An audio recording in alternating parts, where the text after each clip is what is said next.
అస్సలం వాలేకుమ్ guys, welcome back to my channel. ఏంటి మళ్ళీ ఆర్డరా అని అనుకుంటున్నారా? అవునండి, ఒక డ్రెస్ అయితే చెల్లి ఆర్డర్ పెట్టింది నా కోసం. ఆ పిల్ల అయితే మీషో ఏదో స్క్రోల్ చేస్తూ ఉంటే ఈ డ్రెస్ నచ్చేసరికి అమ్మకు చూపించింది. ఇద్దరు కలిసి ఆర్డర్ పెట్టేశారు. అయితే ఇక్కడ ఇప్పుడు నేను ఒకటి షేర్ చేసుకోవాలని మీతో. నా అలాగే ఎవరన్నా ఉంటారేమో అని మీరు కామెంట్ చేయండి. నేనైతే మీషోలో ఎవరన్నా తీసుకోకుండా ఉంటారు కదా, అదైతే అస్సలకే తీసుకొని నేను.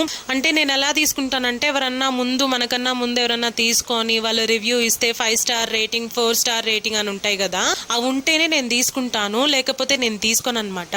మమ్మీ ఎప్పుడు నన్ను తిడుతూనే ఉంటది, ఎందుకు మనం కూడా తీసుకుంటే మనమే ఫస్ట్ ఇవ్వచ్చు కదా అని చెప్పి మమ్మీ అంటది. కానీ నేనైతే ఏమో మళ్ళీ బాగొస్తుందో రాదో అని చెప్పేసి నేనైతే తీసుకోను. ఇది కూడా అలాంటి సిచ్యువేషన్ లో పెట్టిన డ్రెస్సే అనమాట. డౌట్ గా పెట్టింది, కానీ క్వాలిటీ మాత్రం అదిరిపోయింది. ఇదైతే పింక్ టాప్ అనమాట, 3 పీస్ సెట్ వచ్చింది. టాప్ కి ఇలా అయితే కింద లేస్ లాగా ఇచ్చారు నెట్ది. అదైతే ఎంత స్మూత్ గా ఉందో, అసలు చాలా బాగా వచ్చింది. ఇదైతే దుపట్టా అనమాట. దుపట్టా లెంత్ కూడా ఎంత పెద్దది ఇచ్చాడో. ఇక్కడ మమ్మీ అయితే మీకు తీసి చూపిస్తుంది. దుపట్టా లెంత్ చూడండి ఎంత పెద్దది ఇచ్చాడో. మా అమ్మకి ఏంటంటే వైట్ కలర్ సామాన్యంగా అస్సలకే నచ్చదు, అంటే ఊరికనే మాసిపోతుంది అనేసి.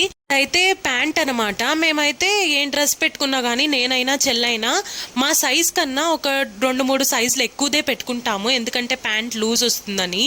ప్యాంట్ లూజ్ వచ్చినా వేసుకోవచ్చేమో, కానీ టైట్ వస్తే మేమిద్దరం మాత్రం అస్సలకే వేసుకోలేము. అందుకనేసి ఒక 2 సైజెస్ ఎక్స్ట్రా పెట్టుకుంటాము. ప్యాంట్ కి కూడా కింద లేస్ లాగా ఇట్లా ఇచ్చారు. ప్యాంట్ కూడా అసలు ఎంత బాగుంది అంటే దూదిలా ఉంది. క్లాత్ కూడా చాలా బాగా అనిపించింది. అయితే నాకు ఇది 674 పడిందండి. నాకు రేట్ కి క్లాత్ కి వర్త్ అనిపించింది అసలు. ఇదైతే ఎలాంటి ప్రమోషన్ కాదండి, ఇదైతే మీషోలో ఉంది. ఒకసారి వెళ్ళి చెక్ చేసి తీసుకోండి, చాలా బాగుంది product. Thank you so much, bye.